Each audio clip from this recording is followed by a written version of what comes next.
Urubuado, Urubuado, Agbawado, Uyewado, Agbarowado, Ugeliwado, Agbarotowado, Ogawado, Eureniwado, Uweruwado, Ugarawado, Ukerubuwado, Agbara Idewado, Abrakawado, Arawariewado, Ubarabewado, Barigolowado, Urubu Igbari Tibiseri, Biagwario, Oshekule,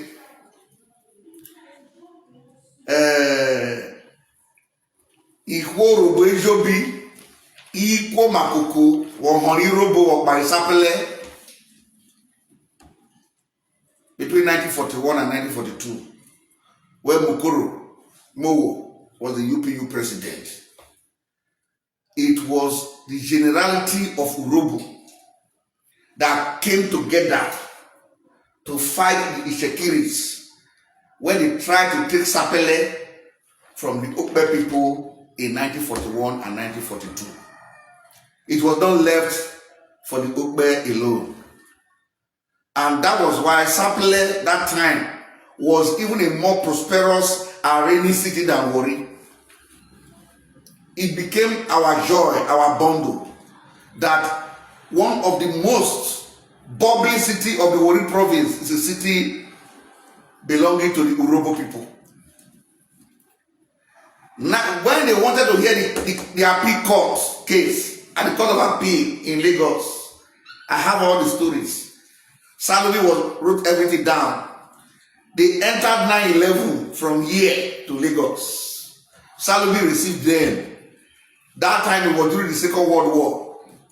So he bought military tents where military soldiers used to camp in his big compound in the Bute Metal Lagos, Bricks Road.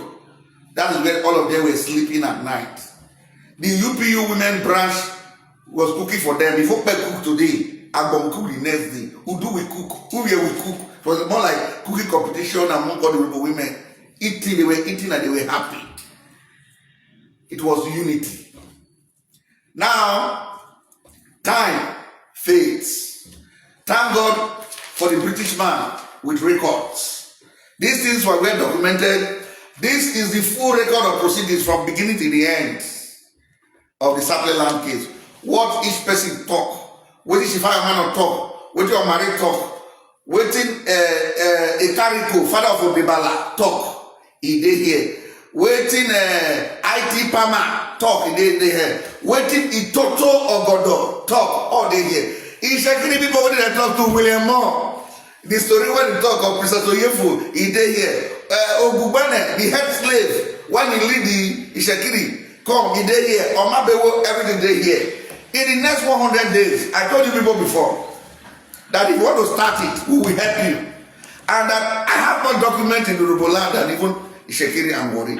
Of course, I cannot have tons of Ishekiri documents in my own history. I don't know it. That is why I said people should stay clear. But since you want it, and you start parading fake documents, and you want to rewrite history, we will set the history straight for you. This is another document containing what happened before the court. The series of letters the Okpes wrote to the British. The Okpes didn't really want to go to court. They wanted to use peaceful means. It's our land. Restore it to us. The British were not listening to them because of Don Numa. Starting from 1932, January, all the letters, some of them were written by the UPU, some of them were written by the Ogodo, and some of them were written by the Ayomanor themselves. They are all here. We'll piece it. Everybody will know where they belong. We are going to tell you the history of Ashimele, Ajikwo, even the history of Sages in Amukbe. That's where we will start from, to convince you people. Then we will tell you the history of Sapele, how everything happened, all the court cases. So forget, don't all these people now, including your senior advocate, they were not yet born when all this has happened. Some of the recordings that are here, a letter written in 1909 is right here. It was one of the first letters written by Urobo men to Don Numa. And the funny thing is this, The ancestors of the Shekiri were the principal characters. So, it is annoying for Shekiri people to still be trying to lay one claim of ownership to something or not. The best you can go is to fight for your right of customary tenancy. Like Sage did in Amope. Sage, they took him to court, they agreed. They said, yes, I'm their customary tenant. I didn't take more than what their father gave to me. That's where you can go. Now try to claim ownership. Now look at it. When we said, when Igbo people wanted to crown their headman in Sapele, nobody said anything. There's an Igbo headman in Sapele. There is Hausa headman in Sapele. There's Yoruba headman in Sapele. Instead of you to call your Olaraja headman, you said Olaraja. We started smelling rats, isn't it? And you said, no, we don't want to claim ownership of the place. We deserve to have our own headman like every other person. Who, we know the original Fuba is the king and the rest. And your king even visited our king sometime earlier. You understand? Maybe to talk just headman, like one Orobo who claimed to be objective. Call me, yes. Doc, what is wrong if we secretly have their own headman? Have they violated the constitution? I said you don't know where those people are going.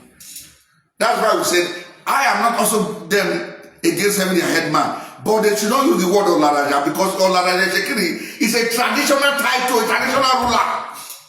They can use the word headman. Like Ikomi was the headman of the Shekiris in Sapele in 1942. But he was taking permission from Ayomanor before doing anything. So, they should strike out the word Olaraja and write to the Duke of Sapele, we seek to install our headman. Then, the Duke of Sapele will not mean the letter of the Oroje. The Oroje will not write approve. They will submit it to them. They can even invite the Sapele open community to come and sit down there and meet with them. It shows that you are maintaining your rights of customary tenancy.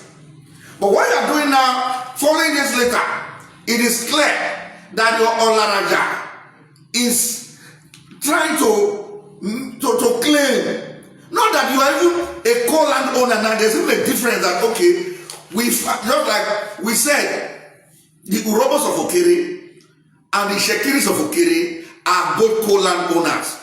They've lived side by side without one paying rent to another. What you are even trying to do now, you are trying to reverse that the Opes are your tenants.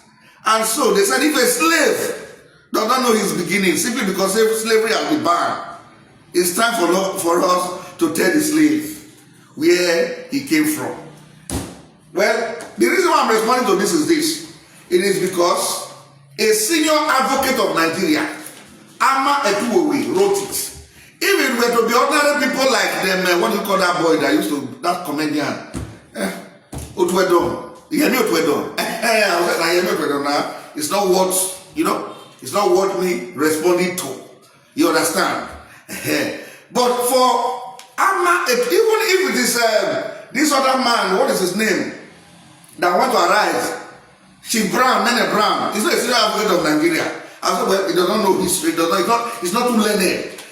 When you say senior advocate of Nigeria, is that he's saying in Yoruba land, if we say the person is a son, we think the person is a mini god.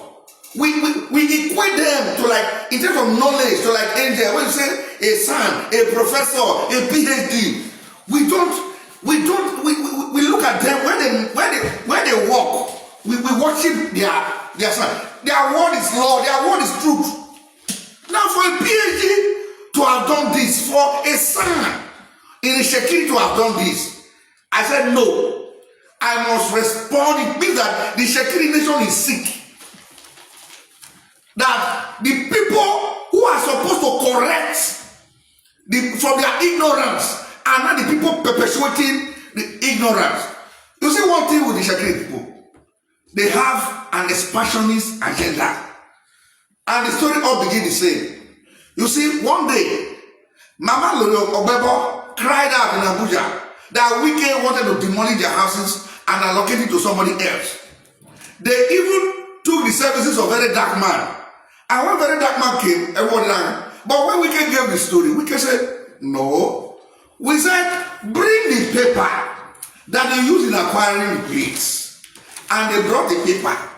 They gave them contracts to build roads as a construction company many years ago. And they needed a land where all their granites and their machineries and their workers will stay temporarily as a camp. And they gave it to them to blind. Now, after the work, they started staying there, selling. They are not claiming ownership, fighting against the federal government that gave them the place. That character that Lori Ogbebon demonstrated is the universal character of the Shekiri people. That is what we Urhobo people have been fighting for many years. Following the abolition of slavery, many of them did not know where they came from again. They cannot go back again because they are children of the third and fourth generation during the slave trade.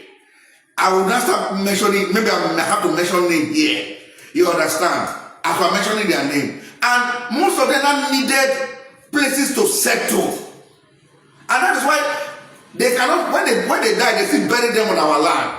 I was like, okay, stay on our river banks, on the Asket as camp settlement.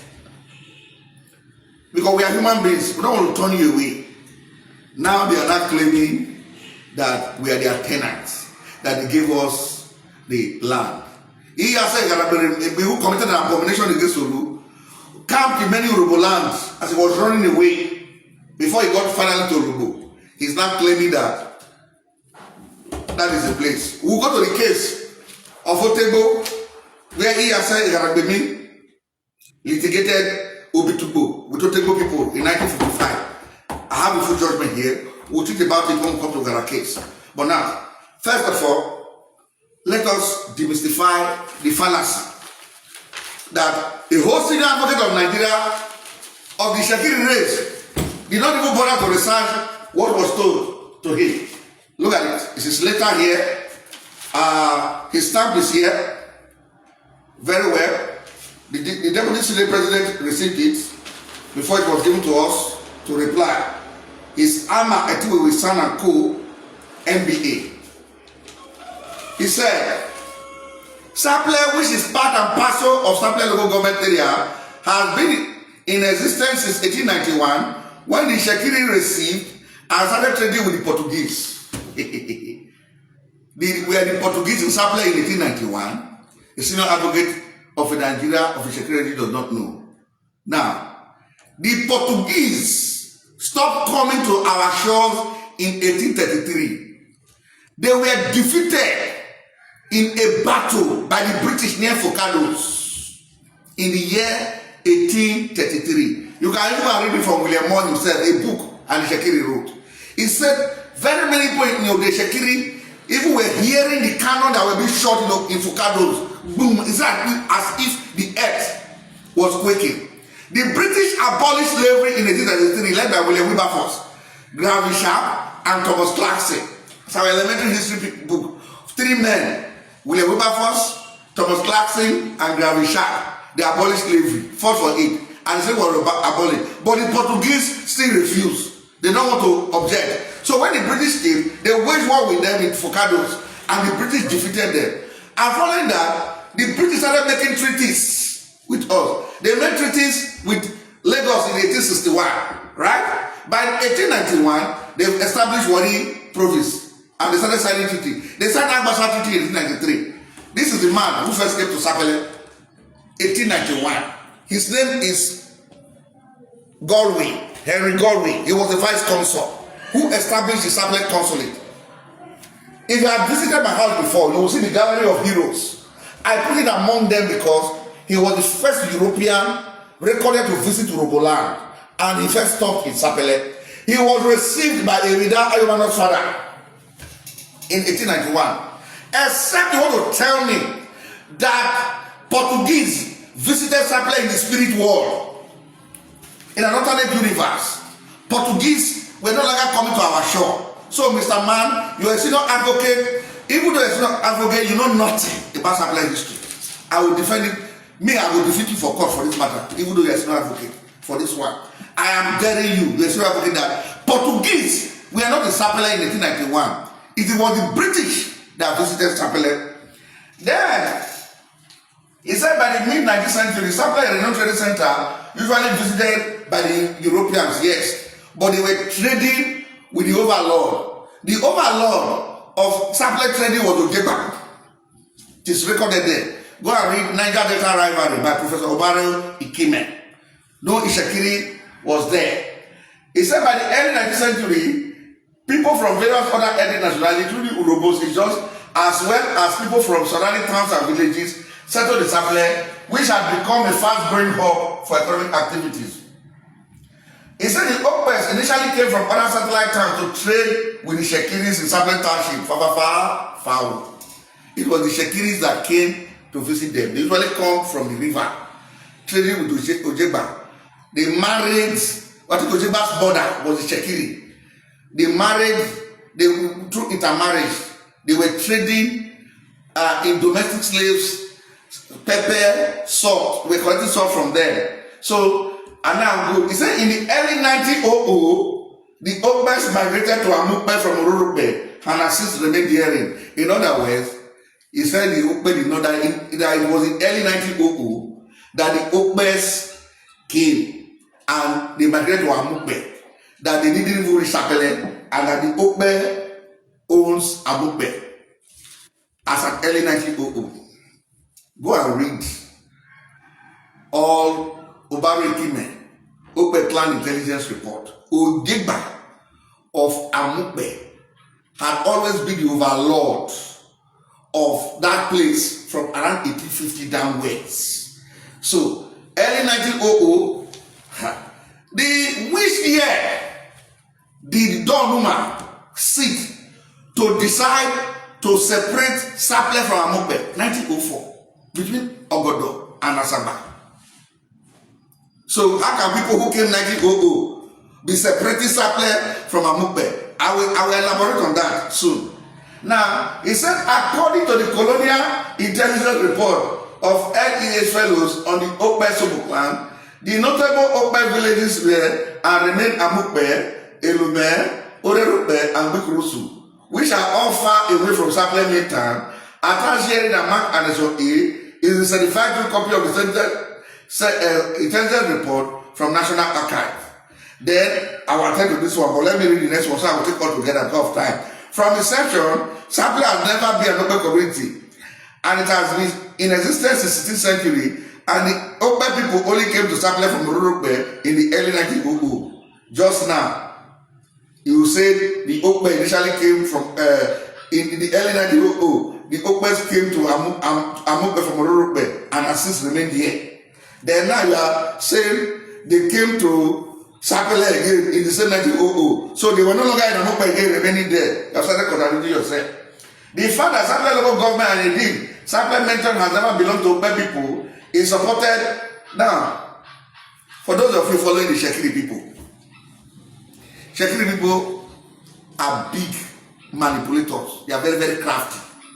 If a Shekiri man says, according to Okpe Intelligence Report, according to suit number, so, title was given to go and read it. What he's saying is in opposite to what he cited. It's called an academic fraud. What he just said now, I have the Okpe Clan Intelligence Report here. Is when I read it, he said a different thing entirely. Nothing like that. Nothing like that. I noticed it. In fact, when they with Rufai Hosseini, they gave Rufai Hosseini a suite number of Idudu versus Okubaba case, and they said they want title to the land in that case. Then they gave another one. They said it's a case of Diari versus Omagbemi. It's a suite number that does not exist. They said it was a Supreme Court case where all title to Warri land was given to them. It does not exist. So what they are doing is just propaganda. And now a senior advocate of Nigeria is behind the propaganda. He is quoting fellow. When you read any Okpe Intelligence Report, you will not see the word Amukpe. Why? Because the British name for Amukpe was Ukpe Sobo. They didn't call it Amukpe. So for you to say Amukpe inside, it means you didn't read it. Because Amukpe will not be there. Now, again, he said that Okpe villages were Amukpe. Once you mention the word Amukpe, that if you agree that Amukpe is in existence, you don't know that you have already agreed that Sapele has come into existence. What do you think is the difference between Amukpe and Sapele? The name for the original name for Sapele, when it was founded by the Ayomanor's father, was Okora Amukpe, meaning Amukpe village. That was the original name. They didn't call the place Sapele. Uriapele was just a deity that they were worshipping there close to the sea, located in Okora Amukpe, which is Amukpe's village, where the headquarters is Amukpe. Ayomanor Evida, that is Ayomanor's father Evida, was the last born of the Mogeba. It was during the civil war that he went there to hide all the women and the children, the fourth civil war, which I've written about. Now, it was in 1904, when I will start telling you the story now, when Ogodo became the head man, the oldest man of Okora Amukpe, that is the Sapele soul, and Asagba, the head man of Amukpe himself, that both men clashed. And the matter went to court. And who even decided the case was Don Man himself, the secretary paramount chief staff, to decide the matter. During the case, Ogodo said, Okora Amukpe, which is Sapele, can no longer be part of Amukpe because he does not recognize the authority of Asagba. And Don Man knows that more resources is coming to Sapele, and so he divided the town into two, because there's no national boundary between Sapele and Amukpe. There's no river separating them. Then what Ogbobine, the Ishekiri Communal Land Trust lawyer, is the person who wrote this book, Land Tenure in Yoruba Land. He wrote it, page 134-35. He said Donuma measured the land from Amukpe, where Amukpe ends, in Sapele Eku Road, down to the riverside, down to all those areas, and divided it by two, by half. He said, and the place now fell at the infectious disease hospital where it used to be located, and put the pillars there. He said, from there henceforth, let this side become Sapele and let this side become Amukpe. Why did any Shekiri not come as part of it? In fact, but Donuma was even the head chief of the paramount chief of the Shekiris at that time. He could have said, look, both of you are customary tenants, you don't own any land there. So the head chief of the Shekiri was the judge who decided the matter between two brothers who splitted to form Sapele and Amukpe today. So once you mention the word Amukpe, it means Sapele has already come into existence. Once you agree that Amukpe is open village, it means you agree that Sapele is open village. Because it was the crisis between two Amukpe house, two children, two open children, that led to the separation of Sapele, headed by Ogodo, and Asagba, headed by Amukpe, headed by Asagba. That, if not, there was nothing like that before then. So in our next video, I'm going to tell you the story of how the Shekiris first of all came to Amukpe. After that, I will now tell you the quarrel between Asagba and Ogodo that led to the separation of Sapele from Amukpe. But for the fact alone that it was the person representing the Oludi who sat as a British judge, he was a British appointed judge, that separated Sapele from Amukpe without any Shekiri person claiming to own the place, already tells you that Sapele is open.